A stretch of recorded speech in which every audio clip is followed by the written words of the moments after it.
Olá, concurseiro, concurseira, chegamos, dobradinha no ar, eu, Lércio de Mello e o craque da redação, Marlos Geronasso. Lércio, companheiro de boa data, vamos a nosso encontro 34. Agradecendo àqueles queridos que têm enviado mensagens para nós continuamente e feito sugestões. Aliás, é esse pedido que queremos abrir a aula de hoje fazendo a você.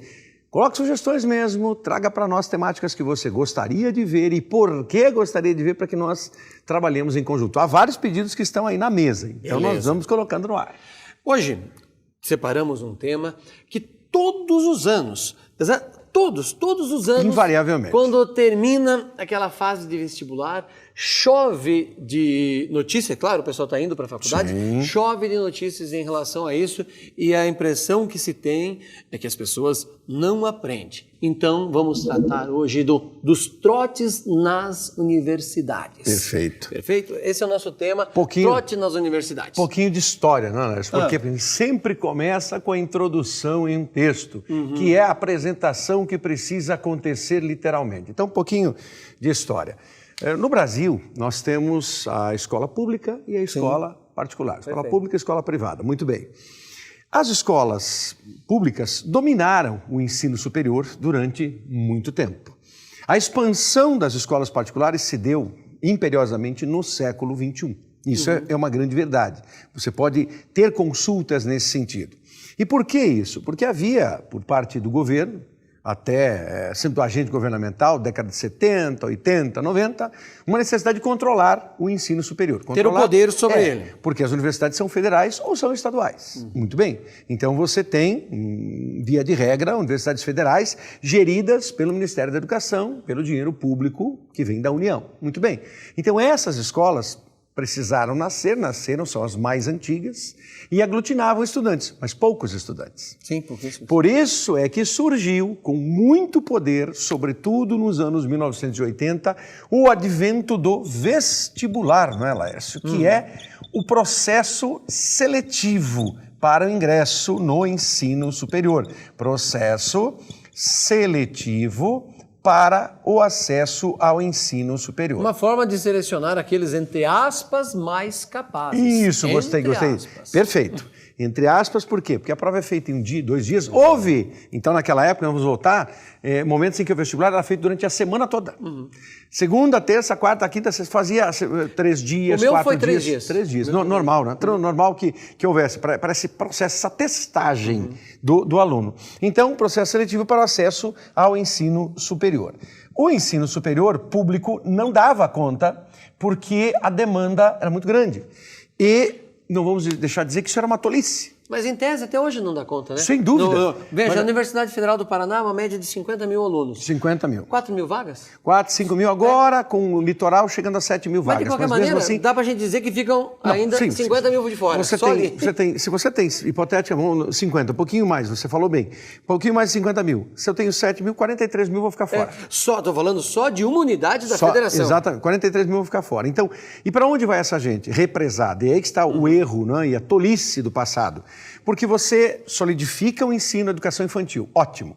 Trabalha muito bem no ensino fundamental, na educação básica, ótimo. Mas terminou a educação básica, que compreende hoje 12 anos de escolarização, 9 anos do ensino fundamental, 1º ao 9º ano, mais os 3 anos do ensino médio. Tá, essa pessoa vai para onde depois? Bom, ela vai para o ensino superior, certo, mas vai para o ensino superior, mas se não tem vaga. Se não tem vaga, o que ela vai fazer? Ela fica parada, represada. Então, por causa disso... Ensino superior público, né? Exatamente. Agora, desde 2000, a partir de 2000, houve uma expansão do ensino particular. Mas estamos dizendo tudo isso na introdução, por quê? Porque é exatamente por esse grau de dificuldade de chegar ao ensino superior que se criou o mito de que entrar no vestibular, o mito verdadeiro, de que entrar no vestibular é uma façanha. Não era para poucos, são para poucos. E em sendo uma façanha, você deve comemorar. Agora, viu o fio da meada. Temos toda a introdução, então você tem que ter essa situação diante de si, com mais elementos ainda, para dizer assim, estamos apresentando o assunto, para chegarmos agora ao ponto que nos interessa. É uma façanha, merece comemoração, mas que tipo de comemoração há de se fazer, Laércio? É verdade. Antes de a gente ir para essa parte do tipo da comemoração, deixa eu fazer uma pergunta. Já que você analisou todas as redações até então de Enem, por exemplo, e sempre está com as outras universidades, esse tema já foi cobrado? Não, Não? esse tema não. Não com essa abrangência, Lércio, porque é importante que o concurseiro que está conosco, a concurseira, compreenda que essa é uma temática oportuníssima. Por quê? Porque ela não traz só essa comemoração de acesso ao ensino superior. Ela carrega também uma situação social de degradação humana, de preconceito à condição racial, de preconceito à condição de gênero, à mulher e ao próprio que se professa homoafetivo. Então, quer dizer, esse tema carrega um leque de segregações que é extraordinário. Seguinte, bom para aparecer num concurso. Eu perguntei justamente do Enem, da Federal, mas como o concurso cada vez mais é procurado, cada vez mais é a busca, é um bom tema para o concurso também. Com toda certeza. Porque quem passa em um concurso, hoje é uma façanha. A média, a gente vê por aí, eu entro hoje no concurso, vou fazer um concurso daqui a 3, 4 meses, mas a chance de eu passar nesse primeiro, ela é um pouco pequena por causa do nível de gente que está estudando há um ano e meio. Então, eu tenho um laço de tempo aí de pelo menos um ano, mais ou menos, de estudo ferrado para conseguir passar. Então, virou uma façanha muito grande. Aí, já existe até o trote entre amigos num grupo menor. Você passou no concurso, então vamos ali fazer uma comemoração. Tem que se tomar cuidado com isso. Com toda certeza. E é com base nisso que nós temos material de sobra que você preparou. Vamos pensar nessa charge, daí trabalhamos com a ideia? Vamos. Olha só, Reginaldo, coloca para nós lá na tela uma crítica bastante interessante em relação a isso. Tá lá a fonte, né? Nova charges, aí vem o que acontece com a pessoa que entra na universidade. Cadê? Peraí, deixa eu pegar o negócio que escreve. Primeiro ano, tá ali o menino, careca, eu lembro. Porque ele é calouro. Ele é calouro. Eu tive que cortar meu cabelo, tive que ir careca para a faculdade. Escapei. Segundo ano da faculdade, você deixa o cabelo crescer. Terceiro ano você vai ficar cabeludo e barbudo. Pessoal, não estou saindo da faculdade, infelizmente já faz tempo. E no último ano, hoje vai ter trote. Último ano, aí o cara vira um ogro, vira um maluco. A próxima charge, mantenha aí, Reginaldo, por favor. Esta daqui, a inconsciência, digamos assim, daquele que passou na faculdade. Temos aqui um rapaz que passou na universidade com uma garrafa de bebida, talvez ele não tenha 18 anos ainda para estar usando esta garrafa de bebida, pedindo uma esmolinha, já mais de uma vez já pediram para mim, porque já tinham passado na faculdade, e aqui o balãozinho, ele fazendo a pergunta para a pessoa do lado. Em que faculdade você passou?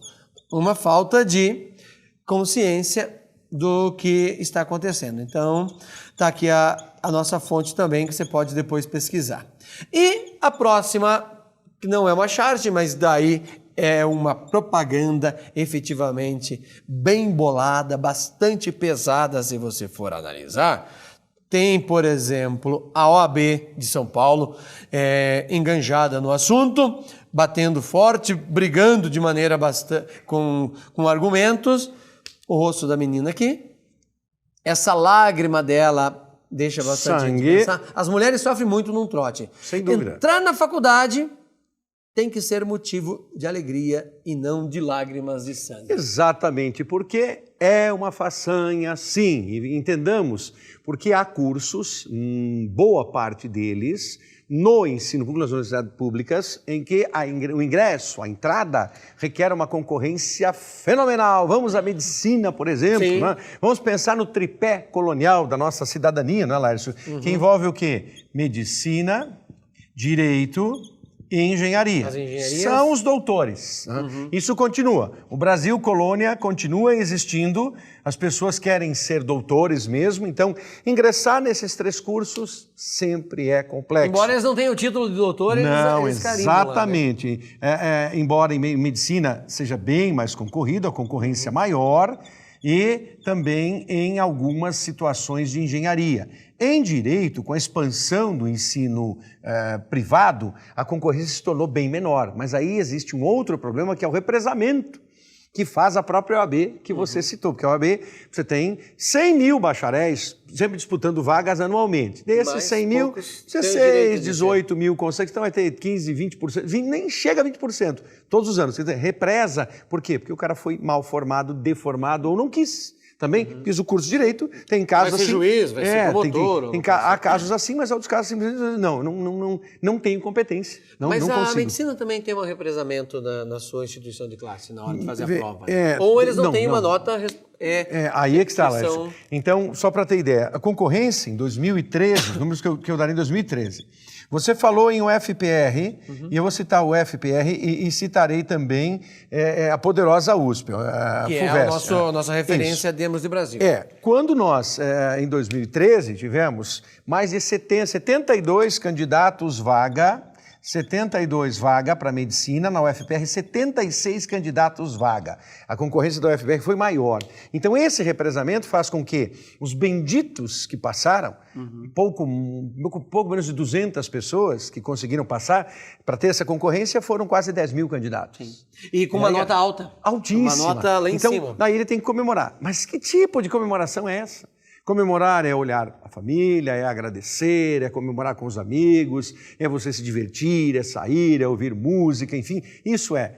Mas que tipo de trote? Eu lembro de ter presenciado na Pontifícia Universidade Católica do Paraná, não é culpa da instituição, não é isso, mas diante da Pontifícia Universidade Católica do Paraná houve essa permissividade, porque fizeram um trote tão grosseiro do outro lado da rua que o indivíduo, um dos jovens, ficou numa situação de coma alcoólico, foi completamente destruído ali na esquina e qualquer pessoa poderia ter feito com esse indivíduo o que bem quisesse, porque era uma massa de carne inerte pela quantidade de álcool que ele foi obrigado a ingerir para dizer que ele estava feliz. Que felicidade é essa? Isso é uma bobagem. Então, a charge que você colocou, Lércio, ela faz o seguinte movimento. Essa do menino aqui pedindo esmola? Não, anterior, amigão, anterior. Essa aqui? Isso. Ela é perfeita por quê, Lércio?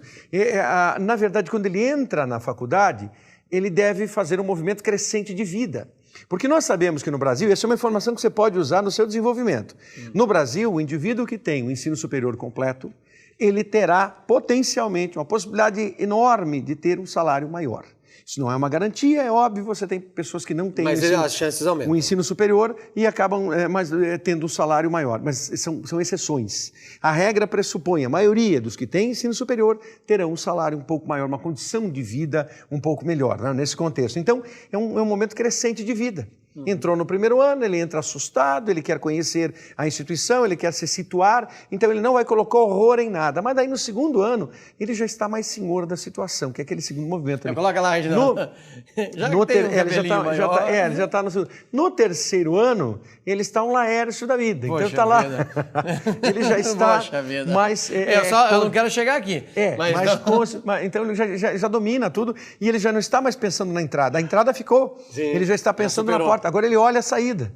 Quando ele entra, a porta de saída está muito longe, então ele não olha para... Ele quer seguir apenas. Mas agora, no terceiro ano, ele está olhando a porta de saída. Ou no terceiro ou quarto ano, dependendo da graduação, da licenciatura, enfim, do que você fizer. Mas, a bem da verdade, ali no último quadrinho, ele já está saindo da faculdade e aí o que ele é? Ele é um Neandertal. Ele é um homem das cavernas, ele é um pitecantropo. Certo? Por quê? Porque ele é uma criatura bizarra que quer provocar o horror para descontar exatamente as agruras que ele sofreu. E aí ele pode se tornar um aplicador de trote perverso. O que me impressiona é justamente que isso representa o que é a nossa sociedade. Veja, não são as pessoas apenas desinstruídas que também são violentas. Não. É justamente a instrução maior, vamos pensar assim, aqueles que foram para a universidade, aqueles poucos privilegiados, que acabam, olha só, cometendo o crime de racismo, porque eu tinha separado várias imagens, fotografias reais de trotes, mas achei que não. Elas chocavam demais. Fica para sua consulta. Então, se você procurar trote, você vai ver racismo, tanto da sua orientação sexual quanto de cor. As mulheres são obrigadas a situações vexatórias de um jeito. Garotas ali de 17 anos, com marmanjos, já que estão saindo da faculdade, expondo aquelas meninas a situações impensáveis. Por isso a fotografia, a imagem da OAB, coloca lá, Reginaldo, porque as meninas sofrem muito nas mãos desses rapazes, desses trogloditas, fazendo um trote. As meninas são as que mais vão sofrer. Aí, por questões sexuais, a gente vê, elas têm que acabar simulando cenas inacreditáveis. A hora que se abre, quando a gente preparava o tema, eu me assustei. A gente vê, eu acabei presenciando algumas coisas na faculdade, na própria Universidade Federal do Paraná, lá nos anos 90, mas não como tem acontecido nos últimos anos. São assustadores as imagens. E quanto mais se discute o assunto, parece que esses indivíduos que estão nos seus centros acadêmicos, porque os centros acadêmicos, muitos deles são corresponsáveis. Sim, são. São, aliás, linha de frente. Alguns, não. Entenda, não vamos generalizar aqui, vamos apenas dizer que alguns, sim. Alguns centros acadêmicos entendem que o melhor evento do ano é o trote, porque ali eles vão explorar tudo o que puderem dos calouros. Então fazem desse evento um momento para extravasar todas as suas angústias existenciais, inclusive. E é um perigo quando você deixa o homem, que é o lobo do próprio homem, numa condição de domínio. Porque aí nós vamos voltar. Sabe uma cena interessante de um filme que não tem, só que me ocorreu, Corações de Ferro, com o Brad Pitt. Há um momento, uma cena em que ele fala com o calouro, justamente, aí por isso eu fiz essa relação. O filme é sensacional, eu vi a semana que passou. Ele fala com o calouro, o garoto está chegando lá e vai ter que matar e fazer o horror, e ele diz assim, olha, você não faz ideia do que o homem é capaz de fazer contra o próprio homem. Quando ele tem esse poder, e nós sabemos que as ditaduras, elas existem, sempre existiram na história da humanidade por causa disso. Então, nesse momento, você vê pessoas que estão em estado de fragilidade, o calouro, a caloura, e os veteranos, que estão em maioria e em estado de superioridade, mas superioridade na cabeça doentia deles. Daí eles começam a fazer o quê? Uma série de crueldades, como espalhar pelo corpo seminu ou nu, uma série de situações, obrigar a beber, a ingerir, a comer toda sorte de coisas, de inseto, que é coisa pequena, a ingerir urina, inclusive, sem contar a bebida alcoólica de diversas estirpes. E aí, é claro, as queimaduras com cigarro. Tivemos mortos mais de uma vez. Nós falamos em para chegar na parte pior. Então, consequentemente, discutir o trote é antecipar, e fez bem a OAB, antecipar que essa degradação humana não tem problema, não é comemoração, não é hora de rir com isso, ao contrário. Né? O trote precisa ser tratado como um crime, o trote violento, aquele trote discriminatório, isso pode ser até uma proposta de conclusão, né? Como tratar o trote como um crime, porque a denúncia. Você cita bem, feita a introdução, aí tem todo o desenvolvimento, elencando alguns exemplos, se o candidato souber, e esse desfecho, em se tratando de Enem, por exemplo, Laércio, seria como uma proposta de intervenção social. Exatamente o que você está trilhando aqui. Em se tratando de vestibulares ou concursos, não há necessidade dessa proposta de intervenção, mas de concluir de tal forma que o trote não precisa ser banido, que o termo trote não precisa ser desconstruído da vida acadêmica como ritual de ingresso no ensino superior, mas que esse trote seja bom para todos e seja um momento de lembrança e não de tristeza, porque enquanto nós estamos falando aqui, temos certeza que se você não conhece, certamente poderá ouvir mais tarde ou saber de alguém que conhece um caso de uma pessoa que terminou o ensino superior e uma das coisas mais degradantes, se não mais degradante da sua vida acadêmica, foi ter sido submetida a um trote que não lhe deu absolutamente nada, a não ser tristeza. Uma faculdade de Curitiba, faculdade particular, fez um trote muito interessante no início desse ano, que quando eu vi o funcionamento, de uma forma ou de outra eu participei de longe acompanhando, sensacional. Os calouros tinham que levar para a faculdade alguma coisa eletrônica que não usavam mais. Que não precisavam mais. Foram recolhidas 3 toneladas de lixo eletrônico. Que é valiosíssimo. Uma tonelada de lixo eletrônico tem mais ouro do que uma tonelada de rocha para se tirar ouro. Então, essa rapaziada, primeiro, já teve que repensar. Eu tenho que ir para lá, mas tem um rito de passagem. Mas para que eu estou fazendo isso? Quem não tinha noção do que era... Por que eles querem catar o lixo, né? O que tem ali?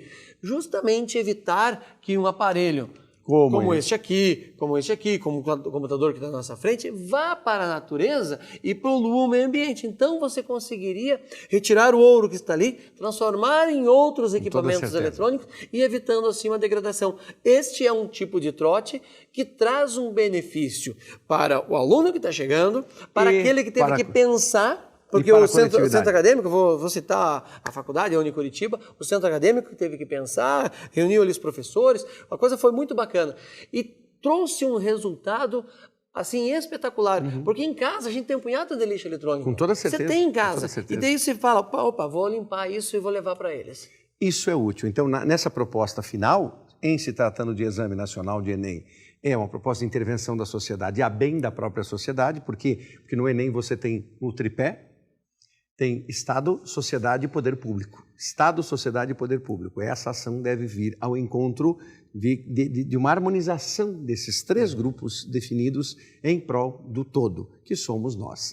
Se tratando de conclusão para um concurso público ou vestibular, vale a pena concluir entendendo que o trote, aí essa linha de pensamento, o trote é valoroso, sim, mas ele precisa ser feito com a garantia de harmonização de ambas as partes. Eu tenho certeza que muita gente que diz assim, mas eu até gostei, usou a preposição, significa que não gostou, eu até gostei do trote. Eu tenho certeza que fala isso por uma certa, uma certa vergonha de ter participado, mas se houvesse outra coisa mais inteligente, seria bom para todos. Fica aí a dica, não, Nath? Fechamos a conta? Fechamos. Rapaziada, trote grande nas abraço. universidades. Até mais. Valeu.